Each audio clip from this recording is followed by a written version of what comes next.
Faced with a sundering of ways beneath the ancient mound of Setnamen, the companions turned to the leftward passage, deeming it less grim than its twin. A low and narrow way it was, hewn of age-worn earth that soon brought them into a chamber, dim and close.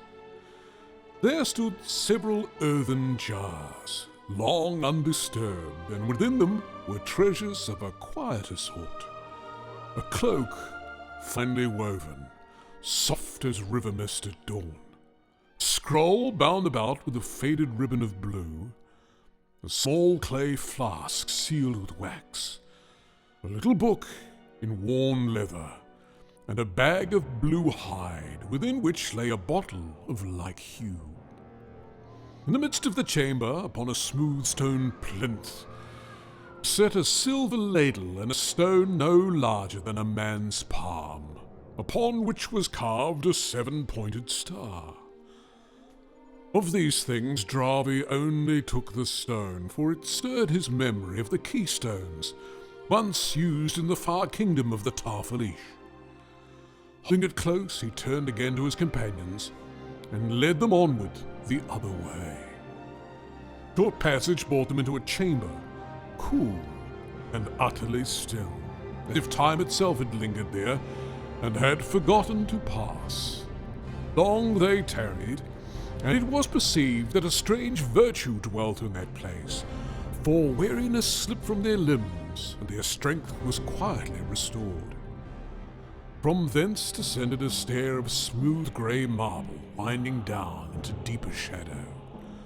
Yet Dravi, ever watchful, marked that 2 of the steps were less worn than the rest, and he spoke warning, bidding all take care and tread not upon them, for he deemed them the cunning work of some hidden peril. So it was at last they came into the sanctuary of Tharbad. There a pearly mist drifted in the air, soft as breath upon winter grass. Yet it did not dim their sight, rather it gave all things a gentle radiance, as though light were born within the very stone.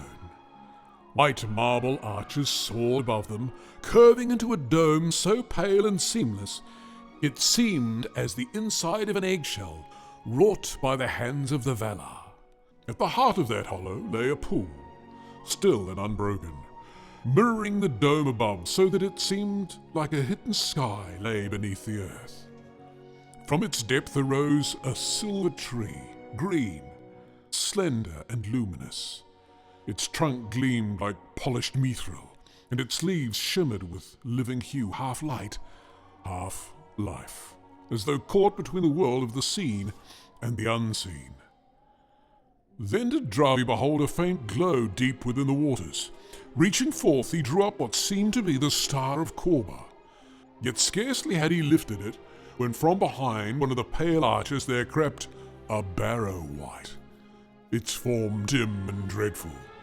"It is mine," it hissed and fell upon them. Fierce was that struggle in that hushed sanctuary.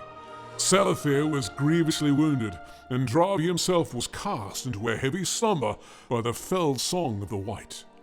Yet at length, through courage and hard contest, the creature was overthrown and its shadow broken.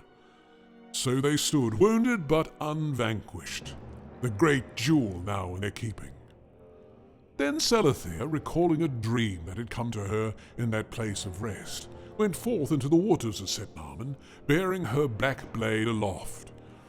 And it was marked by all that, when the jewel had been lifted from the pool, the waters grew clear and bright, as though some ancient malice had been drawn away.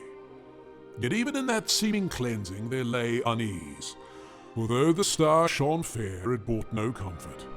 Rather, it seemed to draw the hearts of those who bore it ever nearer to shadow, testing their resolve and drinking of their strength, as if it weighed their souls in some hidden balance.